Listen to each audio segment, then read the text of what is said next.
we're going to a panel discussion. A special one, because two of them will be here on stage, and one of them will be here online. So I would love to invite Lilian Pauw and Nicole Byrne on stage. Lilian is Diversity and Inclusion Officer for the European Commission, dealing with 27 cultures, I guess. And Nicole Byrne is the former head of internal communications at the Mercedes Petronas Formula One team, which is also, well, I guess a very male culture, at least it was in general. And then joining online will be Blandine from the International Olympic Committee. And we will have a panel discussion, building a culture of belonging and engaging in D&I work. So I will join you.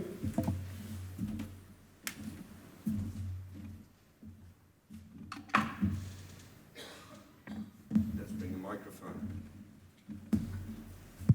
as well. So, welcome.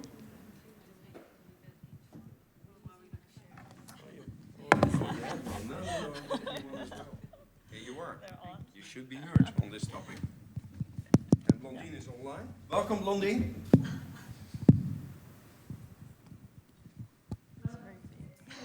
Hello, you can hear us clearly? Yes, I can. Good, very welcome. Where are you situated currently? I'm in Good, good. I would first would love that all of you would do a small introduction of yourself. Blandine, would you like to start? Yes, happy to start. Thank you for letting me join online, as I couldn't travel to Amsterdam, but I'm sure you're having lots of fun all together. So I'm Blandine Potemski. I'm working as internal communications manager at the IOC. I've been working at the IOC for 14 years now, having had different positions in communications. And I'm passionate about sports, obviously, and how sports can also build a better world through sport, and how we can also engage with our employees so they can support our missions. So I'm very happy to be able to join my two passions, sports and communications, in my job. So this is about me. Thank you. Nicole, you were in sports, actually, I have to say as well. Would you like to introduce yourself? Yeah, yep, absolutely. Good morning. Thank you for inviting me, Henk and Lil, and the team for being in this panel today. I'm Nicole Byrne, and until last Wednesday, I was head of internal communications at the Mercedes Formula One team. I've just taken a step back from that role, and I'm moving into consultancy, doing a little bit of work still with the team as well. So dabbling there still. I've spent 25 years now in motorsport, in Formula One racing, initially with the British American racing team at the end of the 1990s, through the Honda Racing F1 team, Braun GP, and then for the last 14 years with the Mercedes AMG Petronas Formula One team. And over that time, I've had the huge privilege of working with a number of the biggest names in Formula One motorsport. So Niki Lauda, for example, was our chairman for many years. I've worked with Michael Schumacher, the 7-time world champion, and also currently with Lewis Hamilton, our 7-time world champion as well. My role within the team is to head up the internal communications function, which was an area that I founded and established, didn't exist before. And the team itself is about 1,200 people co-located on one site, outside of just outside of London, and then another 1,000 people on a separate site managing our engine manufacture.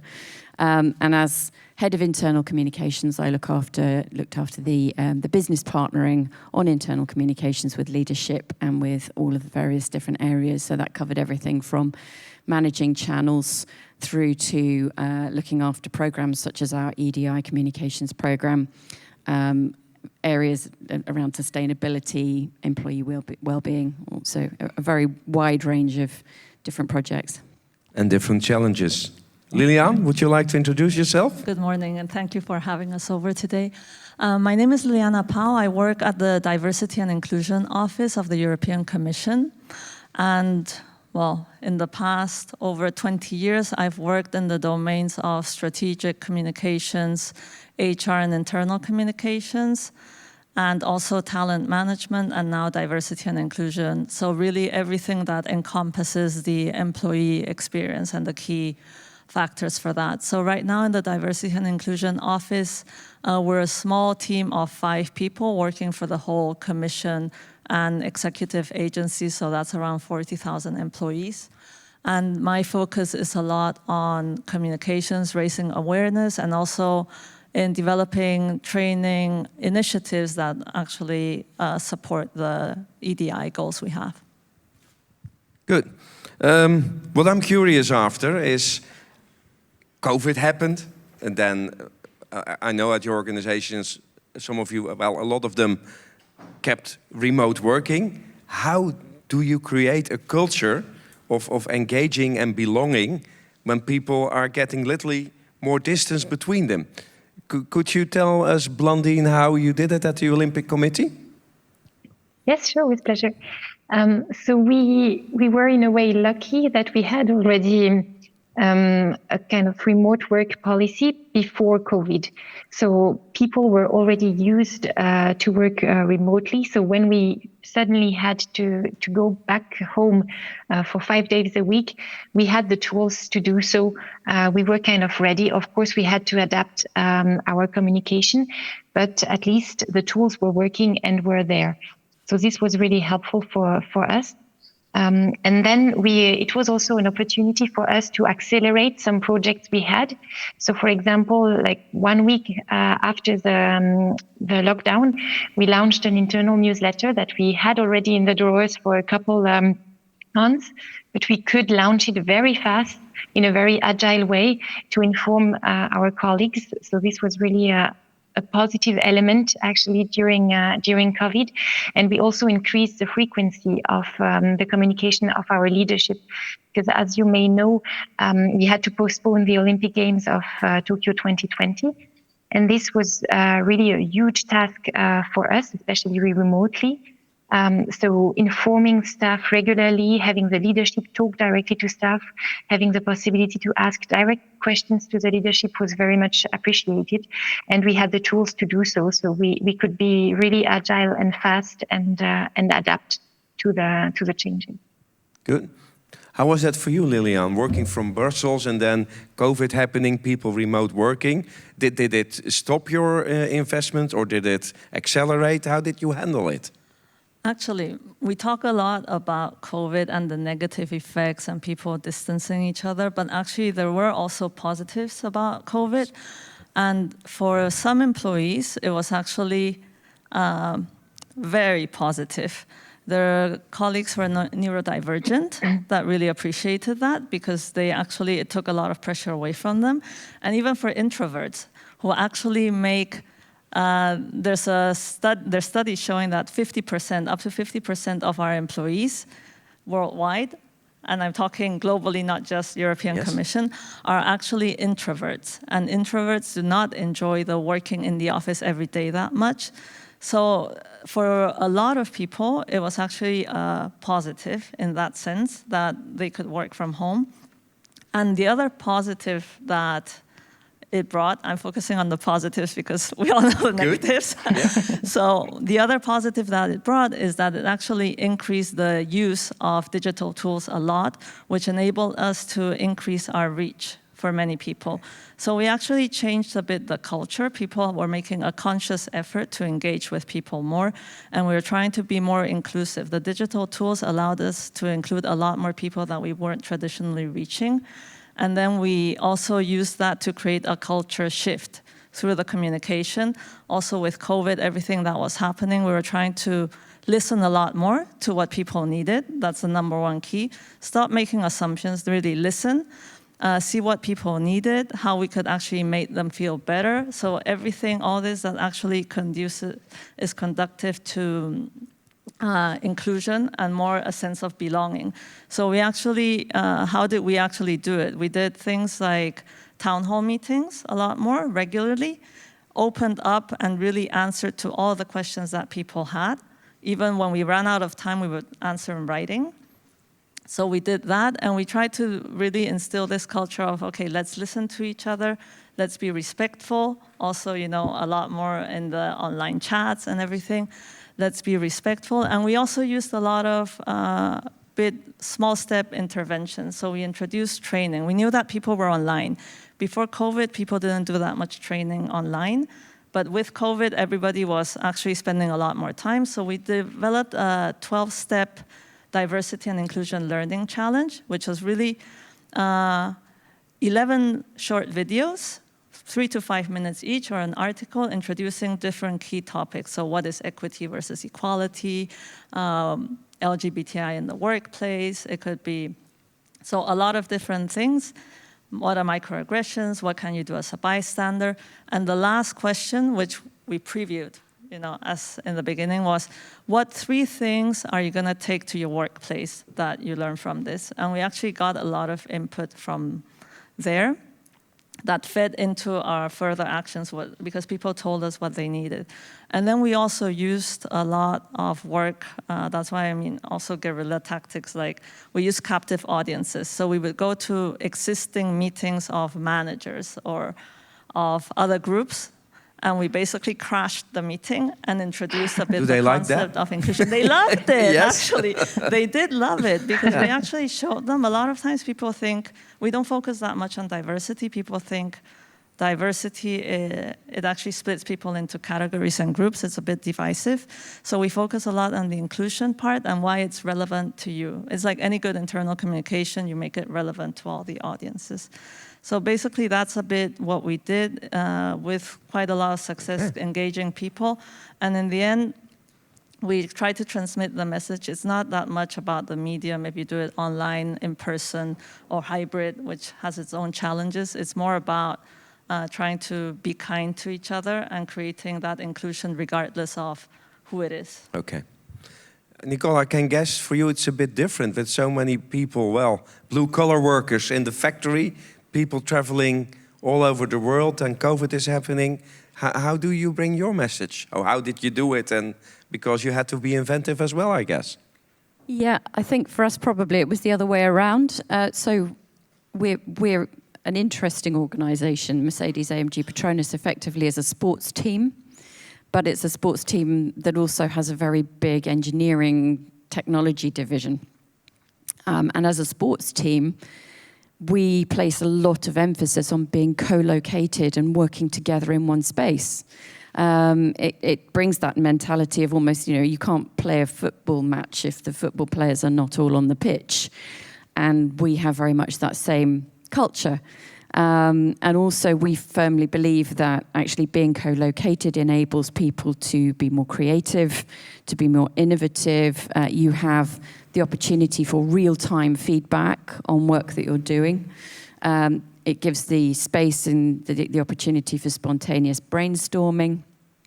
And if we have something like if a part that's being tested in the test and development lab fails, if the designer is on site, he or she can just walk down to the lab, see the part immediately, assess the situation, go straight back upstairs to their design desk and start working on the redesign. If you have a remote situation, that process will take a lot more time, and there are so many more steps that you need to go through in order to achieve that. So I suppose, unlike many organizations, Mercedes-AMG Petronas was probably one of the first organizations to get everybody back in to work in person in the factory. And as you mentioned, Henk, we do have a very large operational contingent as well. So there are a lot of people who are working on machinery, who are building and assembling the cars, and they physically cannot be off-site. So again, what we didn't want to do was to create a two-tier situation where some of the employees were on site and others weren't. Having said that, when the pandemic hit and we went into lockdown, there was a lot of work that had to be done internally within our internal communications function to enable successful working in that remote environment, because that's not something we'd ever had before. So we had to very quickly pivot to building a decent SharePoint intranet. We'd had a very outdated SharePoint intranet at that point. So I spent 3 weeks with our IT architecture team redesigning and rebuilding the entire SharePoint intranet for the organization. We then had to move everybody onto Teams. We then enabled everybody to join virtual town halls remotely. We went to SMS messaging a lot and with short alerts. We had regular coronavirus task force update emails going out to the whole organization through Populo. So there were a lot of things that we actually had to put in place at very, very short notice in order to enable the organization to continue to communicate in the way that it had done before. Yeah. So then you have everything in place to reach them. But then if I look at Formula One, and I'm a big fan, of course, because of, well, especially now with Max Verstappen performing so well. But if I look at those teams and those engineers, with all respect, they are mostly white males. How do you bring that message of diversity and inclusion to them? Yeah, I mean, Formula One traditionally, as you say, is a predominantly white male environment and has been for many, many years. The challenge I think that we have within the organisation and within engineering as a whole is that it's the pipeline of more diverse engineers coming through. And so one of the biggest challenges really is to try and attract more females and more ethnically diverse or socio-economically diverse individuals into motor racing as a career. And it's a lot of the time it's a case of if you can't see it, you don't know you can be it. So, for example, Formula One sits behind the Sky satellite system in the UK.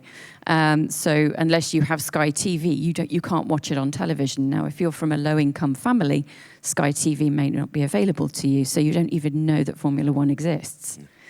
If you are a female and you see a whole garage full of male engineers and male mechanics, you may not actually appreciate that as a female, you could become one of those people. So one of the biggest focuses for us has been to try to encourage more recruitment into Formula One, and also to try to reach out to some of the areas in society which we have not traditionally been attractive to. The way that we used to approach talent recruitment within Formula One was to try and identify the best talent from the top universities. And those were not universities necessarily that had traditionally very diverse student populations. So what we were looking to try and do is to encourage more awareness and build the awareness of Formula One within some of the student populations of a broader set of universities. So we've done quite a lot of talent outreach. We created a STEM academy working with some schools within the inner city in London, which provides young children from the age of 7 to 18 the opportunity to learn about STEM through Formula One.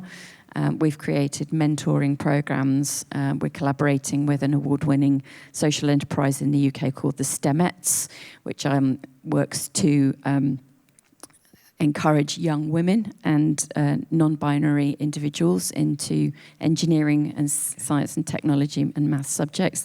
So there's been a whole raft of initiatives really that we've put in place to really try and highlight that Formula One is an open opportunity for anybody, and that you don't have to be what you just see on the television.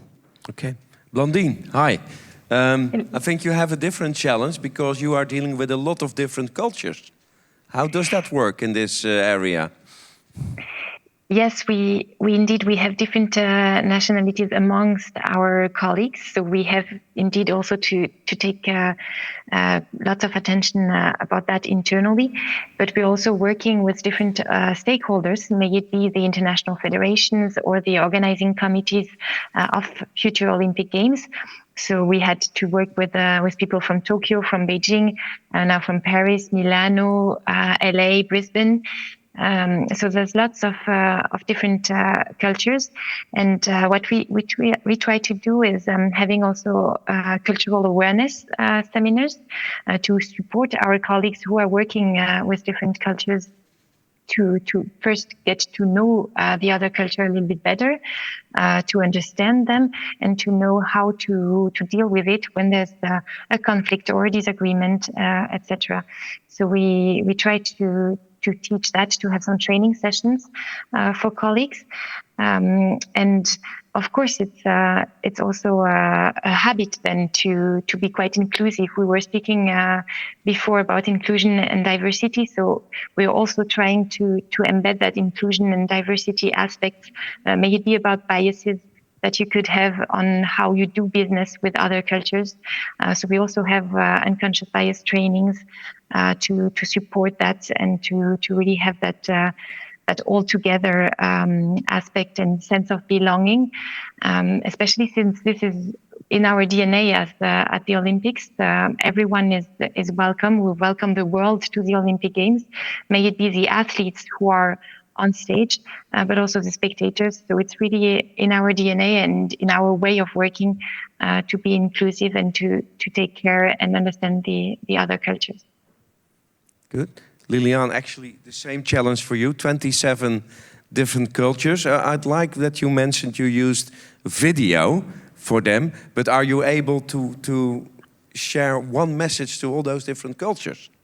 Does that work? Yes, actually, and this actually goes back a lot to what Nathalie mentioned in her presentation, that what we're trying to focus on is creating a psychologically safe, inclusive environment where everybody can be their true selves. So that's actually it. Even though we have 27 cultures, we actually have a lot more, because it's not just what country you come from, but I mean, it's your home culture, it's where you've studied, your friends. I mean, it's so many different things how you identify, because I mean, yes, I'm from Spain, but how many of you would have guessed I'm from Spain and gone through like UK, US, German, Spanish educational system? So that already, I mean, creates a whole thing where I don't think I can identify as any single culture. And I think all of us are unique in that way, and that's what we're also trying to tell people. You know, we're all unique, but what we're trying to do is make sure that you feel you have a voice, that you can develop and contribute in the organization the same, with the same opportunities for all, and that you're included, and that you belong to the European Commission as an organization, that, you know, we love you as you are. It's basically the same message. That's what we want employees to be happy and well, so they can contribute fully. It's selfless and selfish at the same time. And then we try to do broad-reaching actions. So I'll give you a specific example. We did microaggressions training. We're focusing a lot on microaggressions, because microaggressions is really intersectional. I mean, it covers all areas of identified diversity, and anybody can identify, I think, either as the person receiving one, or the person many times not on purpose doing something because we don't know that it's not appropriate or that it might offend other people. So we did like very short online trainings with interaction on microaggressions and bystander intervention. Very important to couple it, because we explain to people, okay, this is what they are, so you identify, you know what they are. It's the typical, like, people see me, where are you from? I'm from Spain. No, you're not. Yes, I am. And they don't do it on purpose, but it gets a bit annoying after 40-something years. I can imagine. So it's little things like that, or like in a big group, and the woman is told, oh, why don't you organize the team party? And it's like, well, why would I do it? Yeah. So it's a lot of little things, and I think all of us can identify, and resonated really well. We coupled it with bystander intervention. We all want to be the good one too, yes, and help others.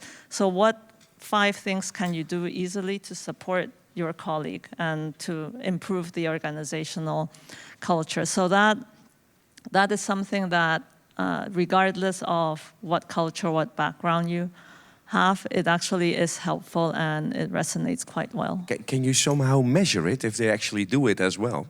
We haven't been measuring it, No. but we have been measuring the success in terms of how many requests we've been getting Yes. to do the same training in their individual departments, and people actually running their own microaggression campaigns. So there's been a lot of interest, waiting lists for trainings, and people really being very interested in this. And that's one thing. I have many more, but I'm mindful of Nicole, time. you're in the middle you were in the middle of a cultural change.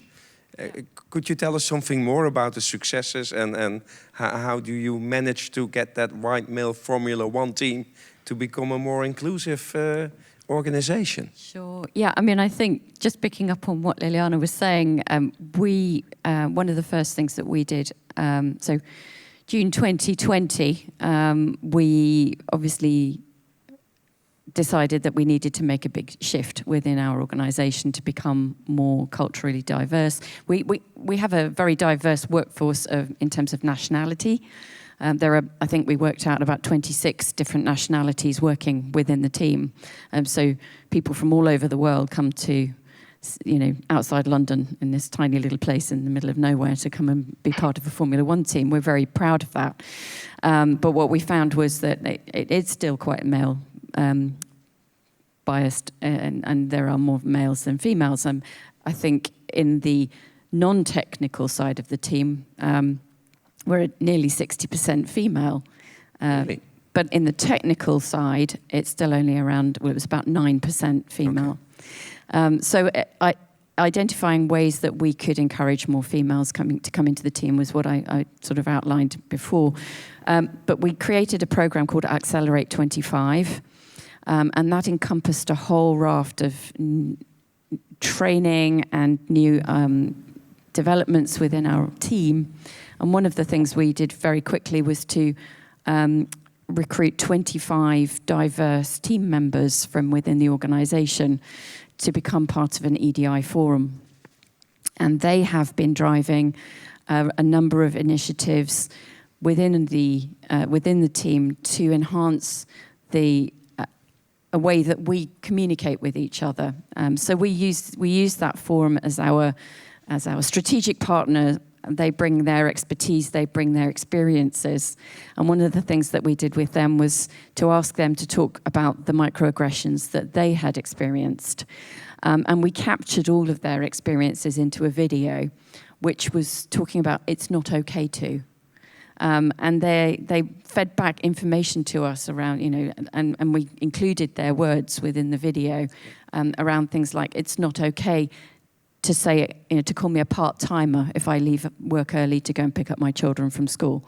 It's not okay to talk over me if I'm a young member of the team.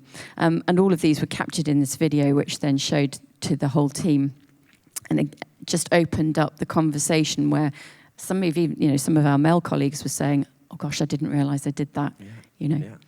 So it's those small pieces of work, raising the awareness. Yep. We've had training programs as well. We created an Accelerate Inclusion program, which is a training program that all of our team members have covered off.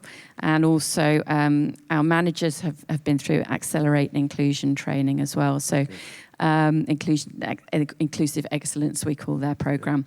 And we've worked really closely, a bit like Natalie was saying, that with a company in London who called the Equality Works Group, who are a specialist in this area, and we brought their expertise in to support us on this journey as well. I think Blandine can confirm that there is also an important role for the athletes itself by bringing this message, because they have a worldwide platform. Looking at athletes, how important has Lewis been for your organization in that area? Yeah, incredibly important. He is such a widely regarded, sort of highly well-respected sports personality.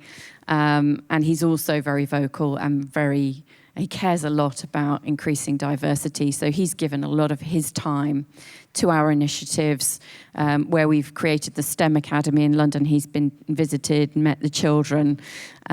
He's been able to support us with a lot of the work that we've done internally as well, providing support in our training programs and really just bringing his perspective to all of the work that we're doing. As a big supporter of European collaboration and a sports fan, I could talk with you for hours, but I have to look at the time as well. And probably you from the audience would like to ask some questions to Blandine, Liliana, or Nicole as well. So raise your hand and tell who you are and for whom the question is, or maybe for all three of them. Any questions? In the back?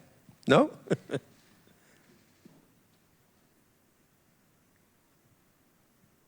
No questions. Everybody's waiting for the coffee break. Yeah, you probably have a very clear story. So, well, Blandine, thank you for being coming online with us. Happy everything worked. Liliana, thank you. Nicole, thank you.